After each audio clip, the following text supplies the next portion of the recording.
जो इजरायली इस वक्त हमास के पास हैं, जिनकी वह सारी निगोशिएशन हो रही थी, उनके एक यरगमाली का भाई और एक यरगमाली की माँ, उसने कतर पर जो हमला किया इजराइल ने, उसके बाद उन्होंने इजराइल के प्राइम मिनिस्टर को और इजराइल की गवर्नमेंट को क्या कहा है, सुन लेते हैं। ये तो सेंटिमेंट है नेतन्याहू के ऊपर इजराइल के अंदर, और बहुत से लोग उसको शेयर करते हैं, क्योंकि हज़ारों लोगों ने प्रोटेस्ट भी किया और इजराइल की गवर्नमेंट को कहा कि वो सीज फायर भी करे गजा में और ये यरगमाली भी ताकि रहा हूँ। भट्टी साहब, ये यूरोपियन यूनियन का इजराइल पर पाबंदी का, इंडिया फ़लस्तीन के लिए फ़ंड कायम करने का ऐलान, ये जो OIC की सारी बैठक और मीटिंग हो रही है, ये क्या लिप सर्विस ही है ना? इजराइल इसमें से फिर भी निकल आएगा, उसका बाल भी बेकार नहीं होना? क्या ख्याल है? और शहबाज शरीफ साहब कुछ तो करने गए यार, सिंबॉलिकली चलो गए। भाईजान, आपकी इजाज़त से बिल्कुल इज़हार यकजहती करें, बिल्कुल जाएं वहाँ, 2 दिन और क़याम करें वहाँ, क्या फ़र्क पड़ता है। और अगर उनके क़याम से कोई मसला हल हो जाता है तो इससे ज़्यादा खुशी की क्या बात है। बल्कि अब तो मैं चाहता हूँ कि ऑस्कर और एमी अवार्ड्स में भी हुक्मरानों को बुलाना चाहिए ताकि हमारी नुमाइंदगी हो। लेकिन भाईजान, जो सूरत हाल मुल्क की है वो सुन लीजिए। आमिर बलोच हैं, हमारे एक सुनो टीवी के रिपोर्टर हैं, सुप्रीम कोर्ट के बीट रिपोर्ट उस कवर करते हैं।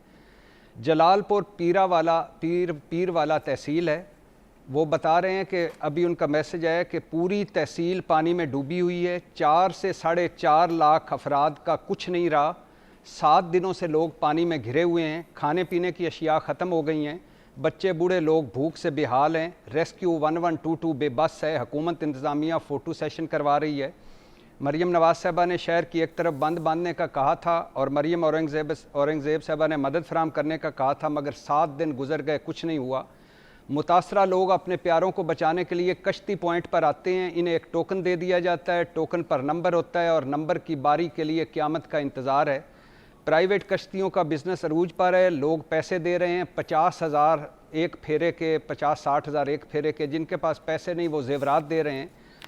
आमिर बलोच कहते हैं कि मेरी एक दोस्त की फैमिली ने एक प्राइवेट कश्ती ली, किराया दिया, इसमें बैठे 6-7 किलोमीटर के बाद कश्ती उलट गई, पूरी फैमिली डूब गई। अब वो कहते हैं कि मेरी मरीम औरंगज़ेब साहबा से भी बात हुई और डॉक्टर रिजवान नसीर से भी, और मैं सारा दिन से एक जगह खुश्की के एक टीले पर इंतज़ार कर रहा हूँ। सामने दरख्तों पर लोग लटके हुए हैं और अभी तक कोई नहीं आया। हम 7 दिन इंतज़ार कर लिया, 1 दिन और कर लेंगे। ये वो मुल्क है जिसके वज़ीर आज़म साहब कतर गए हुए हैं। ये वो मुल्क है जिसके आसिफ अली ज़रदारी साहब और बिलावल भुट्टो चीन जाएंगे। ये वो मुल्क है जिसके हुक्मरानों का ये हाल है कि 2008 में हुकूमती अखराजात 2000 अरब थे और आज 19,000 अरब हैं। ये वो हुक्मरान हैं जिनकी मरीम नवाज़ साहबा की काबीना भी होगी, कहीं आपको नज़र आई। शहबाज शरीफ साहब की पूरी 55-56 वज़ीर मशीर कहीं आपको नज़र आए, कहीं हुकूमत नज़र आई। इन आहें पीछा कर रही हैं इन लोगों का, इन्होंने तबाह बर्बाद कर दिया। और आखिरी बात, जो सबसे अहम बात मुसद्दक मलिक साहब भी कह चुके हैं, लेकिन फिर कह रहा हूँ, बड़ों की बस्तियाँ और बड़ों की इमारात बचाने के लिए गरीबों के इन्होंने देहातों के देहात तबाह कर दिए हैं और पूरी दुनिया सैलाब में डूबी हुई है। और आखिरी बात, ये जो आपने अभी 2 जुमले इस पर कि ये आपने इन हॉस्टेजेस की तो खबर सुनाई, ये जो 18-19 हैं, इनके साथ भी हमदर्दियाँ हैं। लेकिन जो 1 लाख निहत्ते बेबस और बेगुनाह गज़ा के लोग मारे गए हैं और जिनको अब जो वो एक किलोमीटर लंबी लाइन के लिए जिनके पास खुराक के लिए वो जुल्म तो हुआ जी, वो तो करबला ढाई गई गजा है, की, तो आपने शुरू में बताया था। 60% गजा की ज़मीन जो है, 60% गजा की ज़मीन हड़प कर ली गई है। ग्रेटर इसराइल का नक्शा आ गया है, अभी तक बैठ के चल रही हैं, चलती रहे भाई।